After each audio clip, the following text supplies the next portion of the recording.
Baik tuan-tuan, bila kita hati gelap, kata orang zaman sekarang hati hitam.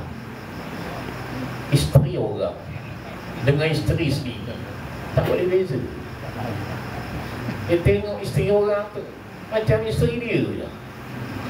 Pasal apa? Hati dah tak sensitif lagi. Perlunya ihyakan hati ni supaya dapat kita beza. Menangis dengan dosa kita, menangis nak minta ampun dengan Allah. Hati kita kena hidupkan balik. Sebab tu Ramadan datang 30 hari. Kenapa? Laparkan perut tu. Memang perut tu kita lapar kan. Sebenarnya dalam proses menyucikan balik hati kita. Asal usul kita ni dulu lahir fitrah, hati kita molek, bersih. Tapi bila dah 12 bulan, 11 bulan, dah campur-campur tak benda kita buat, hati tu mula dah jadi gelap sikit. Gelap.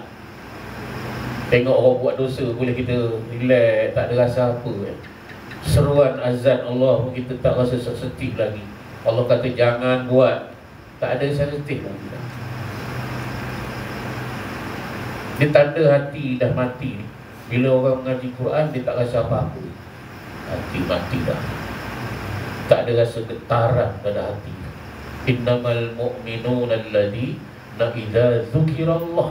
Sesungguhnya orang mukmin yang sebenar-benar mukmin, bila disebut zukirallah, sebut Allah, gemetar hatinya.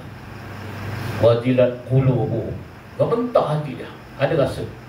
Kalau kita ambil alat tu, kita contoh situ tu, tengok dalam skrin tu, nampak meletak tuan-tuan. Dia tak nampak relax tenang yang panjang, itu tanda mati lah tu.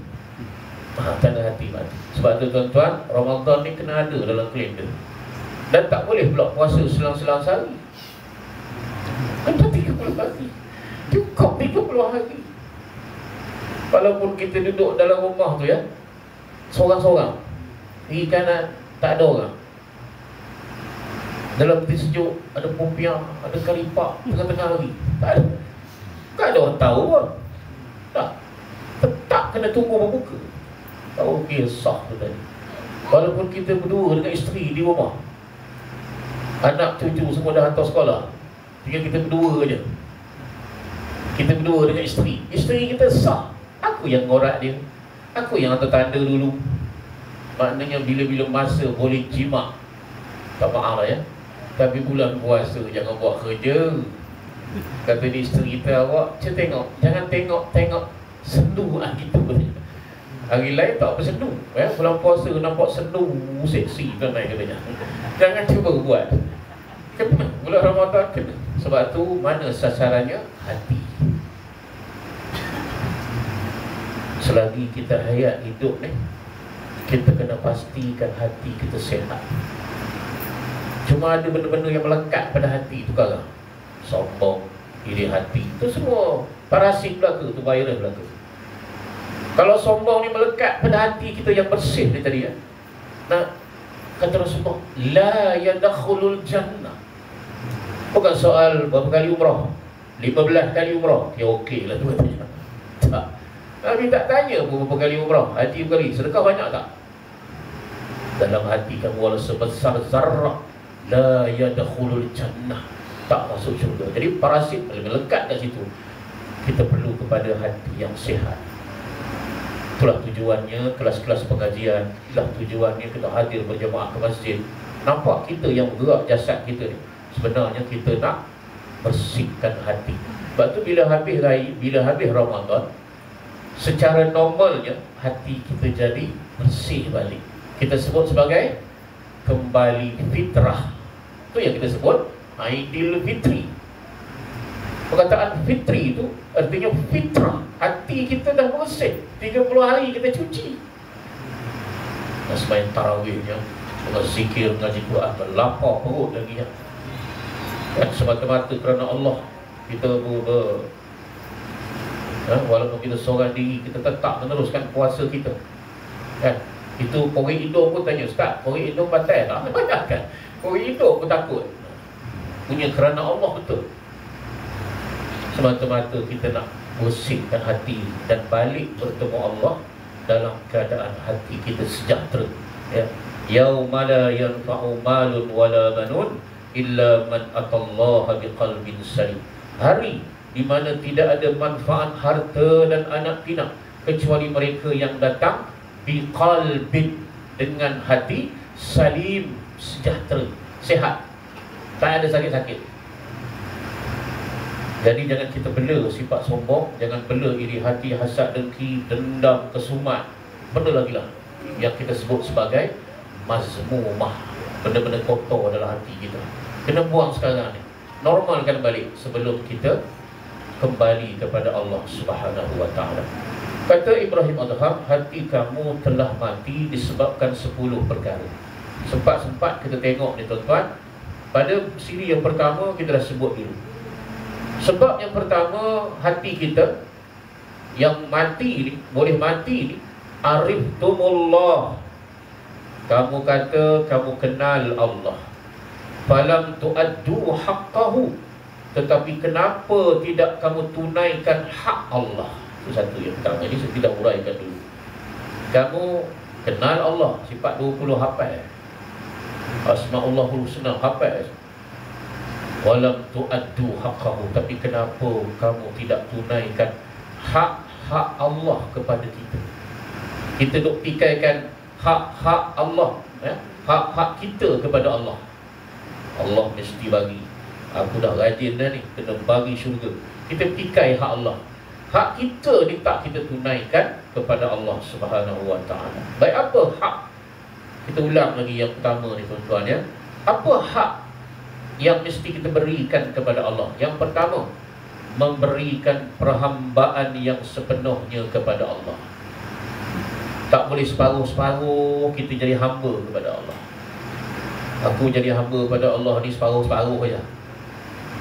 Taat pada Allah separuh-separuh, separuh lagi taat kepada benda lain. Tak boleh. Jadi mana kita kena tunaikan hak kita, supaya kita meluhurkan pengabdian atau perhambaan diri kepada Allah Subhanahu wa ta'ala. Jangan memperhambakan diri kepada selain Allah Subhanahu wa ta'ala. Inilah tujuan dibangkitkan para nabi dan rasul. Ya, walaqad ba'atsna fi kulli ummatin rasulan an i'budullaha wajtanibut taghut. Walaqad ba'atsna, dan sesungguhnya ba'atsna, kami telah bangkitkan pada tiap-tiap umat itu akan rasul. Apa tujuan dia? An i'budullah, supaya sembah Allah. Wajtanibut taghut, jauhkan taghut. Taghut daripada perkataan tagha, melampaui batas. Syaitan masuk juga taghut tu ya. Berhala masuk juga dalam perkataan taghut. Jadi tuan-tuan, boleh tak kita sembah Allah separuh-separuh? Tidak. Berikan hak yang pertama sekali, sembah Allah secara keseluruhannya, luruskan akidah. Ada orang disembah Allah, sembah juga. Berhala disembah juga. Ada orang pernah datang jumpa saya, dia kata, Ustaz, saya masa muda dulu pernah sembah berhala. Dia cerita sikit macam mana. Dia kata, saya kawan dengan satu orang pendeta. Pendeta tu tahu gini, nak tak kaya? Nak lah. Gini, pinjam duit Tuhan. Boleh pinjam duit Tuhan. Bukan dia yang dakwah ke orang tu dakwah ke dia. Pinjam duit Tuhan. Cara dia macam mana? Ambil nombor ekor. Tapi haram, pinjam. Pinjam. Jadi dibawa pergi ke belakang tempat kerja dia tu. Kebetulan ada satu kita sebut macam tempat semayang orang-orang Buddha. Di situ dia cerita, ada satu patung berhala agak besar sikit, besar pada ni lah, besar. Pakai serban patung tu. Pakai serban, pakai jubah, tangan dia ada tasbih patung tu. Maknanya boleh lah kalau nak sembah. Fahaman ni boleh nak sembah. Sebab patung ni nampak macam patung Islam macam tu. Kemudian dia ajar ambil colok. Ambil colok. Kemudian bakar. Kemudian niat dalam hati nak pinjam duit Tuhan. Niat dulu, niat. Ikut je apa orang tu suruh. Dia pun niat. Kemudian colok tu pacak depan Tok Wali, kononnya Tok Wali berhala. Bila pacak, colok tu rupanya bila dia makan akan keluar nombor kat situ. Nampak keluar nombor, ambil nombor tu pergi tikam, post price. Rupanya kena post price. Setan cukup pandai tu. Hari ni kita iktiraf pula setan pandai. Pandai menipu pun. Memang kena post price. Tak tahulah berapa ratus ribu dia dapat dia. Tapi lepas tu syaratnya dia kena derma, cari orang nak pergi umrah. Tak siapalah nasib malam tu. Masjid-masjid dia nak buat atak ke apa ke, bagi sumbangan tu, menandakan kita bayar balik kepada Tuhan. Soalan dia, Ustaz, sesat tak saya? Astagfirullahaladzim. Bukan sesat lagi, barat. Sesat barat. Batal syahadah.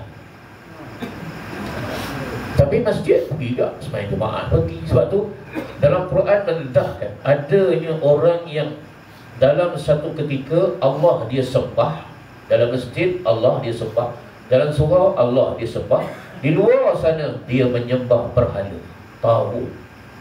Ada. Itu satu. Kita operate Quran. Quran dedahkan. Yang kedua, ada yang satu masa Allah dia sembah, satu masa lain dia sembah manusia. Nah, macam manalah pula tu menyembah manusia? Dia taat mengkhinzir buta. Tahu mengkhinzir buta? Sopan sikit, mengkhinzir buta. Dia taat mengkhinzir buta. Apa pun semua dia ikut. Walaupun salah sesat, dia ikut, dia taat betul. Maka dia menyembah manusia. Minum arak, dia suruh minum arak, ya. Apa benda lah yang dia suruh, dia menyembah. Dia sebenarnya telah menyembah manusia. Baik, tuan-tuan ni, kita tengok orang Arab Quraisy, bila kita tanya, kenapa kamu sembah Manna, Latta dan Uzza? Kamu kenal Allah tak? Kita tanya kan? Kita tanya orang Arab Quraisy, kenal Allah? Dia kata dia kenal. Sebab itu Kaabah tu, walaupun Nabi belum lahir, dia gelar Kaabah tu Baitullah. Dia kenal. Ayah Nabi, Nabi belum lahir ni, ayah Nabi, dia beri nama Abdullah. Nampak tak? Dan ketika Nabi belum lahir, mereka tawaf keliling Kaabah, tepuk tangan sambil telanjang, sambil sebut labbaik Allahumma labbaik. Dikenal Allah. Malah dalam Quran Allah dedahkan, wala in sa'altahum man khalaqas samawati wal ard la yaqulunna Allah. Kalau kamu tanyalah mereka orang-orang kafir, siapa yang menciptakan langit dan bumi, la yaqulunna Allah. Mereka akan jawab, Allah lah. Tapi kenapa dia sembah berhala? Dari sudut sembahan dah tak betul. Kita yang ada hari ni, ya, jangan ikut cara orang-orang Arab Quraisy. Kalau kita tanya orang yang hari ni lah, kenal Allah tak? Kenal belaka. Orang yang curi, menyamun, merosak, yang mengumpat, caci, kita tanya dia, kenal Allah? Kenal. Tapi tak solat. Apa beza dengan mereka ni? Mereka kenal Allah, tapi bila suruh sembah, bukan Allah yang disembah, berhala yang disembah. Bila kita tanya kenapa sembah berhala, na'buduhum illa liyukarribuna ilallahi zulfa. Itu jawapan dia dalam Quran. Dia jawab, Allah rakam jawapan. Kami sembah berhala ni supaya berhala itu mendekatkan diri kami kepada Allah. Dia nak supaya berhala itu jadi perantara antara dia dengan Allah. Kita jangan ikut perangai macam ni. Macam manalah besar dosa kita, ya. Apa pun permintaan kita, rasa macam tak layak je nak minta pada Allah. Tak. Tetap kita kena direct kepada Allah. Jangan ada perantara. Jangan cari Tok Bomoh. Jangan. Tok Bomoh, Bomoh ni banyak dosa, awak aje lah. Pergi ke kubur, bawa pulut kuning, ayam golek, letak atas kubur, minta tok wali dalam kubur jadi perantara antara kita dengan Allah. Jangan. Sesat. Sesat tuan-tuan ya. Jadi ceritanya ada ya. Dia taat kepada manusia, akhirnya manusia itu membawa kepada kesesatan hidupnya. Besok bila didakwa di hadapan Allah, dia akan sebut qalu rabbana ata'na sadatana, ya Allah, kami dulu taat betul kepada tuan-tuan kami.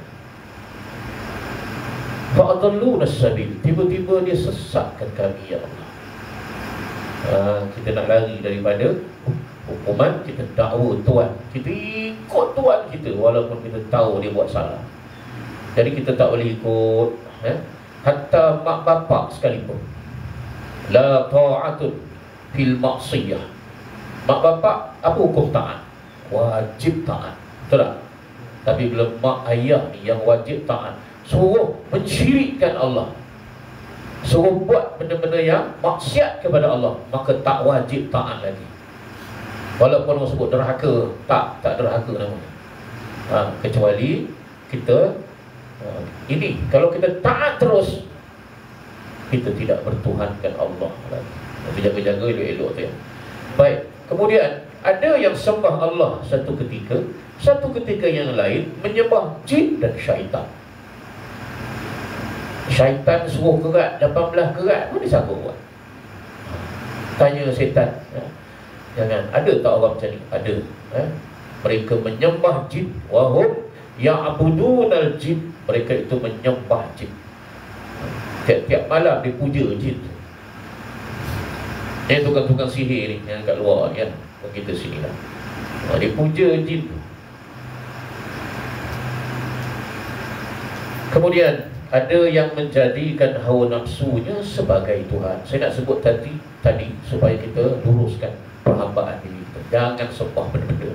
Hawa nafsu itu juga Allah Ta'ala sebut afara'aita man ittakhaza ilahahu hawa. Apakah kau tidak melihat orang-orang yang menjadikan hawa nafsunya sebagai Tuhan? Allah tanya. Semua benda dia tanya nafsu dia. Baik tuan, ini sekadar mengulang balik yang dulu ni. Kemudian ada juga yang menyembah ulama. Ni kena hati-hati kita hari ini. Macam mana dikatakan menyembah ulama? Mudah aja. Satu hari, satu orang sahabat yang baru masuk Islam, sebelum ni dia Kristian, memang dia akan pakai kesalib pada leher dia.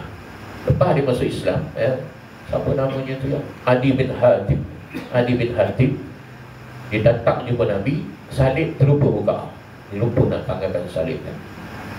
Lalu Nabi bacakan ayat Quran itu, ittakhadhu akhbarahum wa ruhbanahum arbaban min dunillah. Nabi baca ayat Quran. Mereka menjadikan alim ulama mereka sebagai Tuhan. Jadi Adi pun jawablah, innahum lam ya'buduhum ya Rasulullah. Mereka tak sembah alim ulama mereka. Nabi jawab, bala, bahkan Nabi kata, bala innahum harramu alaihimul halal. Apabila Allah haramkan sesuatu, apabila mereka mengharamkan yang dihalalkan Allah, itu maksudnya. Apabila mereka mengharamkan yang dihalal, menghalalkan yang diharam Allah, kamu ikut kata-kata ulama, maka inilah disebut fattaba'uhum fadzalika ibadatahum iyyahum. Inilah yang disebut sebagai menyembah para alim ulama. Baik tuan-tuan, di antara kita ada 5 dekat sini cukuplah ya. Mari yang pertama sekali kita kenal Allah, beri hak Allah. Hak yang paling besar ialah berikan perhambaan, jadikan diri sebagai hamba benar-benar kepada Allah. Tuan-tuan tengok hamba kan, bila seorang hamba dipanggil oleh tuan dia, boleh tak kita kata kejap lagi lah, kejap lagi kena jual hamba tu, betul tak? Kena jual hamba tu kan? Kejap lagi lah kata, mesti dia mesti patuh betul pada tuan dia. Tengah tidur pun on call dia, datang berlari menghadap tuan dia. Kita dengan Allah ni siapa tuan sekarang? Kebanyakan Allah yang jadi hamba. Kecil Allah Ta'ala. bab solatnya, bab puasanya, bab zakatnya, bab hajinya, Allah pada pihak yang menunggu kita. Auzubillah min zalik. Baik, saya rajukan sikit. Itu yang pertama, ariftumullah. Yang kedua, qara'tumul Quran. Kamu baca Quran, kata Ibrahim Adham, walam ta'malu bih, tetapi kamu tidak amalkan isi kandungan Al-Quran itu. Itu yang kedua yang menyebabkan mati hati kita. Quran baca, tapi larangan Allah terus berterusan kita lakukan, kita laksanakan. Jadi tuan-tuan, baca Quran dan kita amalkan. Jadi bukan setakat Quran ini jadi azimat, dilagu-lagukan, bukan sekadar kita tajwidkan sahaja, tak, tanpa ada usaha-usaha menghayati Al-Quran itu. Jadi Quran yang kita baca ni sama-sama, ya, kita hadir untuk kita memahami itu. Kita ada kelas Quran di Surau Banduk ni, saya tengok orang perempuan yang ramai. Saya harap kalau boleh ya, kita lah orang lelaki hadirlah ke kelas-kelas mengaji. Ada ke? Ada juga. Pak Lu, Pak veteran-veteran, ruangkanlah masa kita. Kita memang tak ada masa sebenarnya. Ruangkan masa kita, ambillah masa, ya, betulkan, ya, hayati bacaan-bacaan itu. Jadi yang pertama sekali, Al-Quran itu sebagai disebut, dzalikal kitabul la raiba fihi hudal lil muttaqin. Al-Quran yang ada pada kita sekarang ni, tak tahulah sampai bila. Tuan-tuan, ada cerita, saya ada mengaji pondok dulu ni, tahun 87, ya, pondok di Kedah. Kedah banyak pondok. Saya di pondok Pondok Pak Man disebut, sebelah Pondok Pak Ya. Pondok Pak Ya kan dulu kan heboh yang asrama terbakar. Kita tak duduk situ, duduk sebelah di Pondok Pak Ya. Dan dia ada sediakan pengajian untuk orang-orang dewasa. Itu lebihnya. Kita Pahang ni baru aja baru ada 1-2 pengajian pondok. Orang-orang dewasa ni tak banyak tempat kita. Kalau sebelah Kedah sana, hujung minggu je anak-anak hantar mak bapak dia ke pondok. Bukan rumah orang tua. Dia hantar ke pondok tu sebab penuh daripada pagi sampai malam, 2 hari. Dengan sembahyang tahajudnya, dengan sembahyang jemaahnya tak tinggal, kuliah-kuliah, buka kitab itu, kitab ini, ya. Nanti hari Ahad dia ambil ayah dia. Jadi pengisian tu ada di sana. Jadi saya nak ceritakan bahawa satu hari, lebih kurang dalam pukul 1:30 pagi ni, nak pergi menjelang sembahyang tahajud ramai-ramai. Tiba-tiba surau agak kecoh. Surau dia panggil musallah. Kecoh. Kenapa? Makcik-makcik menjerit-jerit macam histeria betul atas surau tu. Mereka tengok Al-Quran hilang hurufnya sebaris-baris. Tengah mengaji itu Quran hilang sebaris-sebaris. Kita pun kalau kena meromak lu. Kita baca tu, tengah baca tu sebaris hilang. Dah hilang. Pengsan makcik tu. Bukan seorang aja, ramai, berbelah orang. Dan surah yang hilang tu ialah surah Al-Kahfi. Kahfi hilang. Dan kecoh dulu sehingga Mufti Menteri Perak masa tu hidup lagi. Apa nama Mufti Perak? Yang meninggal.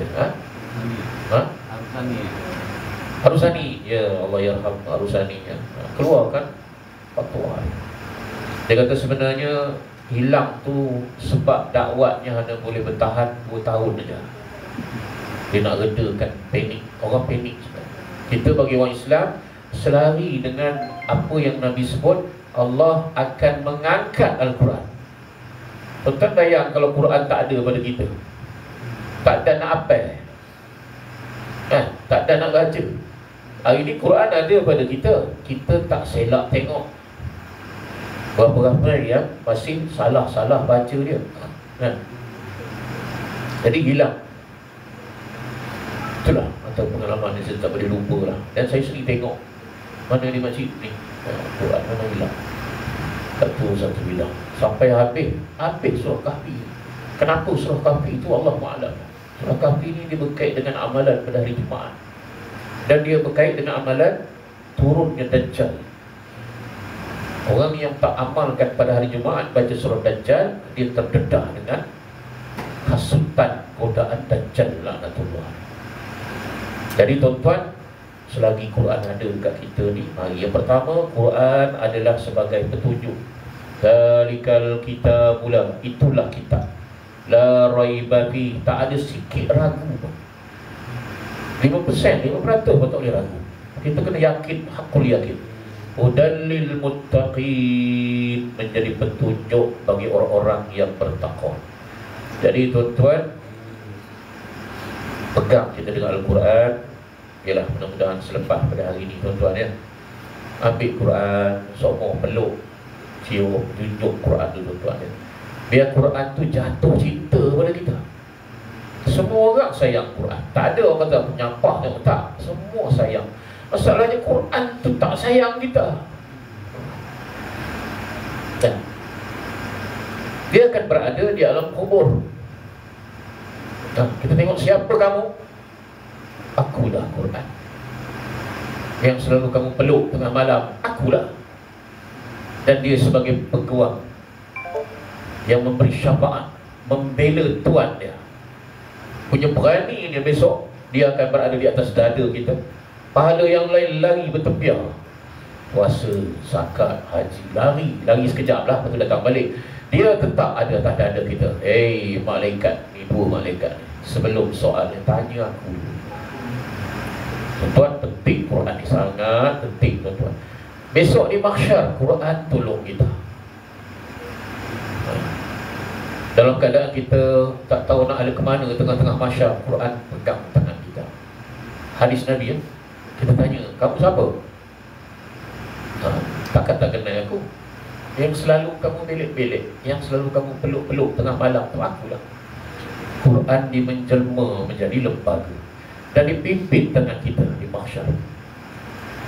Ada yang dipakaikan dengan mahkota kerana menghantar anak-anak mengaji. Menghantar anak-anak mengaji sampai anak jadi mahir mengaji Quran. Allah memakaikan mahkota kemuliaan besok pada hari akhirat. Jadi tuan-tuan, itulah di Al-Quran. Kalau kita baca Quran tapi tak kita amalkan Quran, dalam Quran sebut judi haram contoh, kita buat, Quran akan bertolak belakang. Dalam Al-Quran suruh solat, kita tak buat. Ini yang banyak berlaku pada hari ini tuan-tuan ya. Sehingga Al-Quran dia tidak cinta kepada kita. Jarang baca pula. Nanti bulan Ramadan baru nak baca. Berebut, kan masuk surat khabar tu. Laki bini bergaduh kat pejabat agama. Berebut Quran. Quran tu Quran hantaran masa kahwin. Bayangkan punya buruk itu. Bulan Ramadan letak atas peraga. Kan? Bila Ramadan, berebut Quran tu. Baru nak buka, baru nak baca. Selain daripada bulan Ramadan, tak buka Quran. Jadi tuan-tuan, jadikan sebagai amalan, jangan tinggalkan kita Al-Quran itu.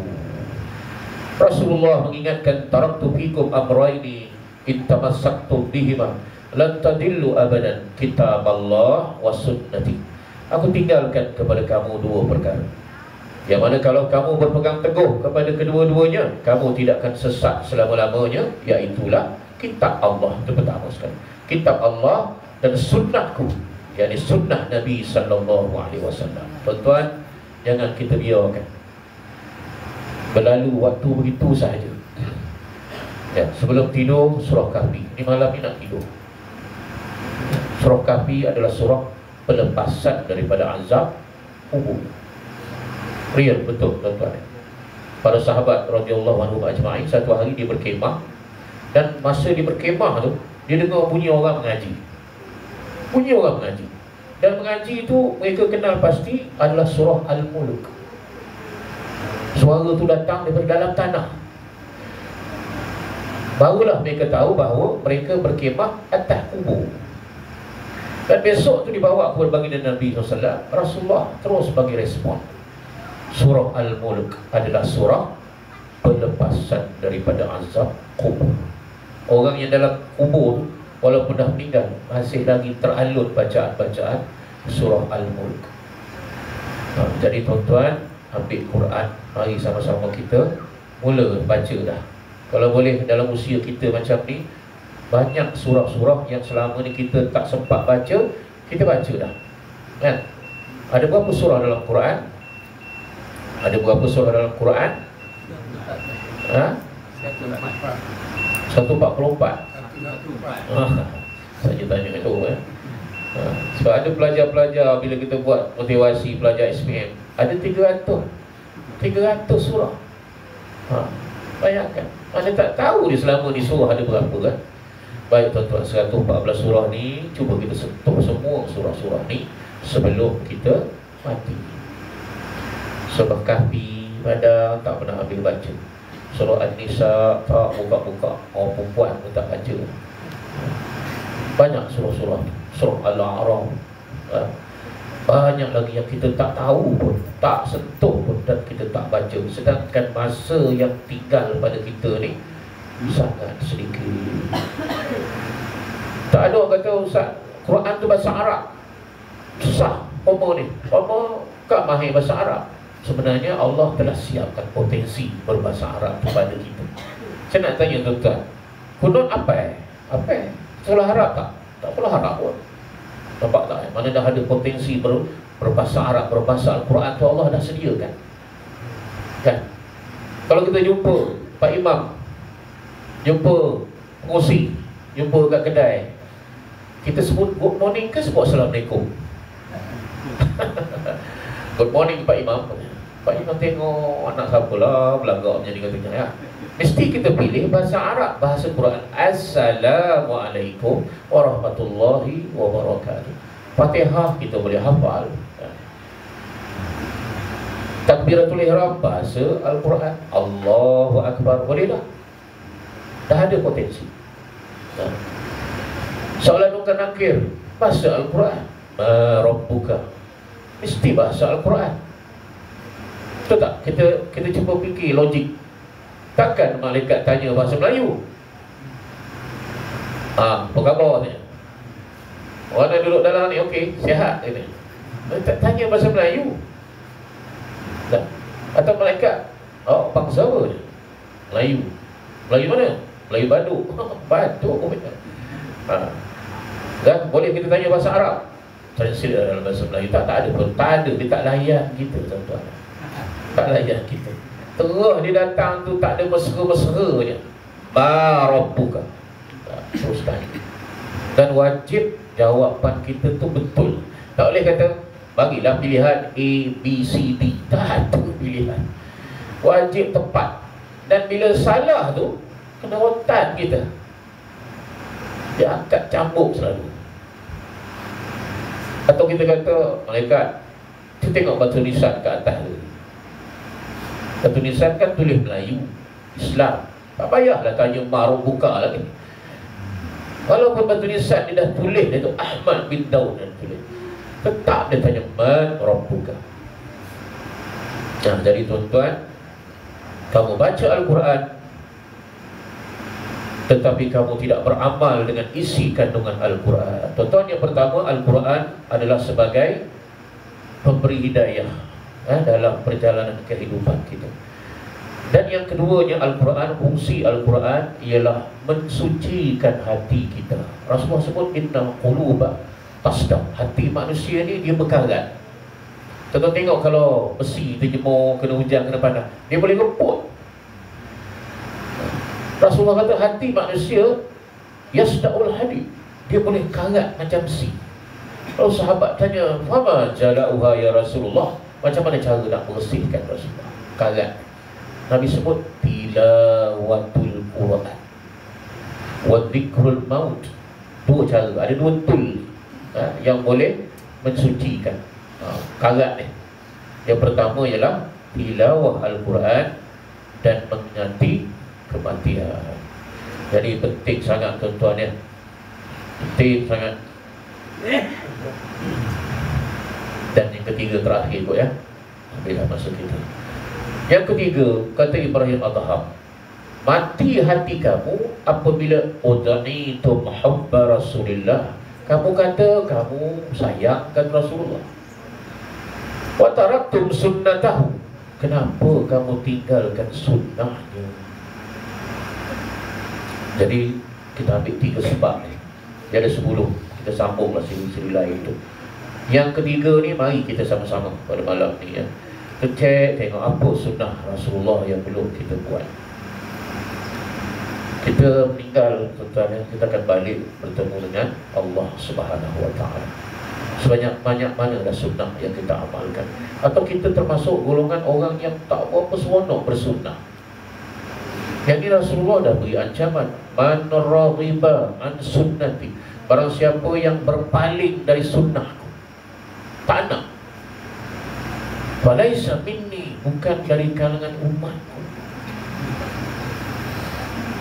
Jadi saya mengajak diri saya dan tuan-tuan, mari, mana kita yang masih belum bersunnah, mari. Baik, sunnah yang kita faham, sunnah yang zahiriyah. Yang pertama, sobat.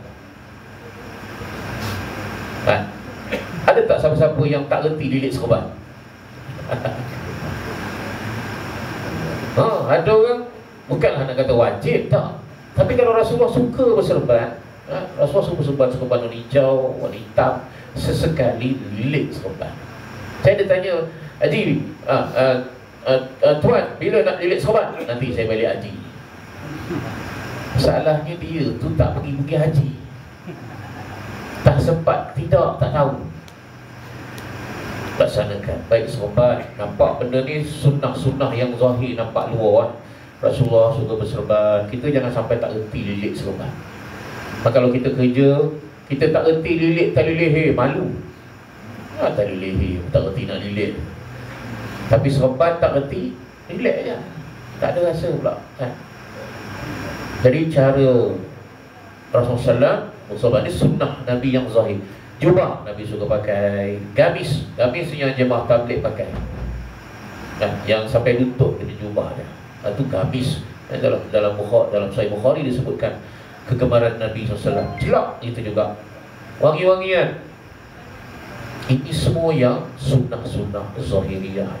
Tapi kita jangan lupa satu perkara lagi, ialah bila ditanya kepada Aisyah, wahai Aisyah, apakah akhlak Rasulullah, perangai kita? Pakai serban, pakai jubah, kayu siwak, sungi, relax, semua komplit, lengkap. Tapi tanya, apakah akhlak Rasulullah ya Humairah? Maka dia jawab, kana khuluquhul Quran.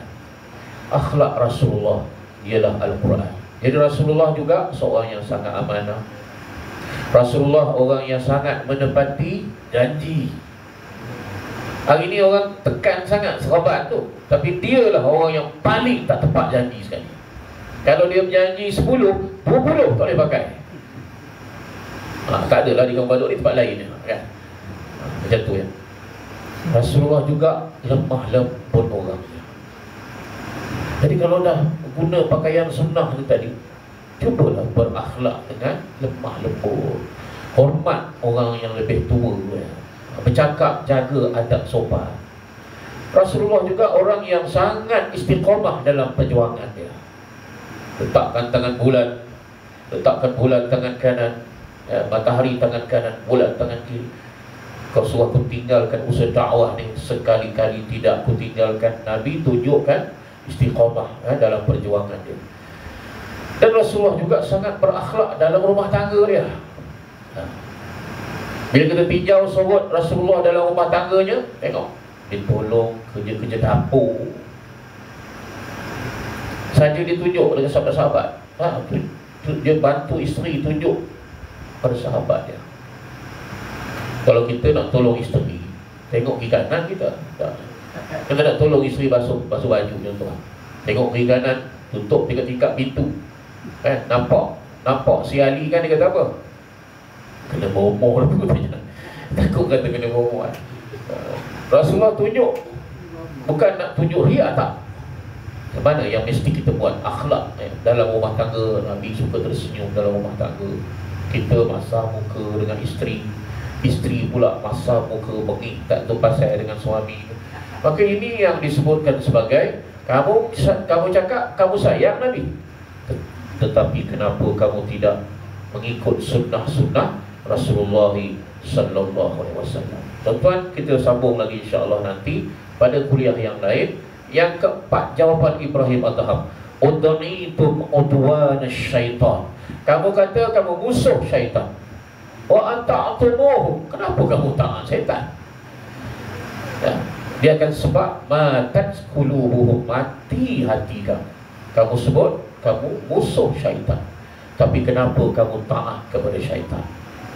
Tuan-tuan yang pergi umrah ke pergi haji lah ya, nampak kan bila lutu jamrah tu, nampak macam mana muka kan? Tengok orang Arab masa dia nak lontar batu kecil ya, tak apa hati kecil tu, kecil sangat. Nah, geram ke syaitan. Dia lutu tu sambil sebut laknat kau syaitan, katanya, bukan main. Kadang-kadang batu tu habis dah 7 biji. Selipar tu dia ambil, dia lepar lagi. Dia marah ke setan tu. Ada payung dia lutu dululah, sekarang tak boleh dah. Dia lutu, laknatnya setan. Tapi bila balik tu sekarang dia jadi kawan balik dengan setan tu, heran pelik ni. Baik, kita akan kuliahkan insya-Allah tuan-tuan. Kamu cakap kamu musuh kepada syaitan, kenapa kamu taat kepada syaitan? Tuan-tuan, apa beza syaitan dengan iblis? Kenapa kita tak baca a'udzubillahi minal iblisir rajim? Yang buat jahat iblis. Syaitan pula yang kena marah. Syaitan tu siapa? Apa beza syaitan dengan iblis? Perlu serupa ke tidak? Ya. Jadi insya-Allah saya ingat sampai di sini dulu. Kita jumpa lagi pada kuliah yang mendatang.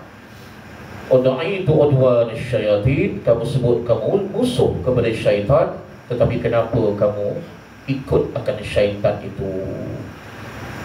Kemudian kita baca aja insya-Allah ya. Akaltu ni'mat Allah, kamu makan nikmat Allah, walam tu'addu syukruha, tapi kamu tidak syukur. Hati kita jadi mati. Hati kita mati. Qultu innal jannata haqq, kamu kata syurga tu memang ada, walam ta'malu laha, tapi kamu tak beramal ke syurga. Hati kita. Qultu innan nar haqq, kamu mengatakan neraka itu memang benar, walam tuhribu minha, kenapa kamu tak jauhkan diri daripada neraka? Malah semakin hari semakin dekat. Yang ketujuh, yang ke-8, qultum innal mauta haqq, kamu cakap mati itu betul, walam tasta'iddulah, kenapa kamu tak buat persiapan? Dan yang ke-9, intabahtum minan naum fashtaghaltum bi'uyubin nas, kamu bangun daripada tidur, kamu sibuk mengaibkan orang lain. Kenapa? Itu soalannya ya. Dan kamu lupa akan keaiban pada diri kamu sendiri. Dan yang ke-10-nya insya-Allah kita kuliahkan nanti, dafantum mautakum, kamu kapankan orang mati, walam ta'tabiru bihim, kenapa kamu tak ambil iktibar? Kita kapankan orang kan, tapi kenapa kita tidak menjadikan iktibar kepada apa yang kita lakukan? Baik tuan-tuan, sekadar ini saja. Banyakkan kita berzikir, kita hidupkan balik hati kita. Mudah-mudahan kita yang hadir pada malam ni adalah orang-orang yang terselamat daripada matinya hatinya. Khatamallahu ala qulubihim, Allah Ta'ala khatam hati mereka. Wa ala sam'ihim, Allah tutup telinga, bacalah apa pun, ceramahlah macam mana pun ya. Wa absarihim, Allah tutup mata mereka ya. Afidatihim, Allah tutup hati-hati mereka. Na'udzubillah. Dan dalam firman yang lain Allah Ta'ala sebut mereka seperti an'am, mereka seperti binatang. Wa adall, lebih sesat daripada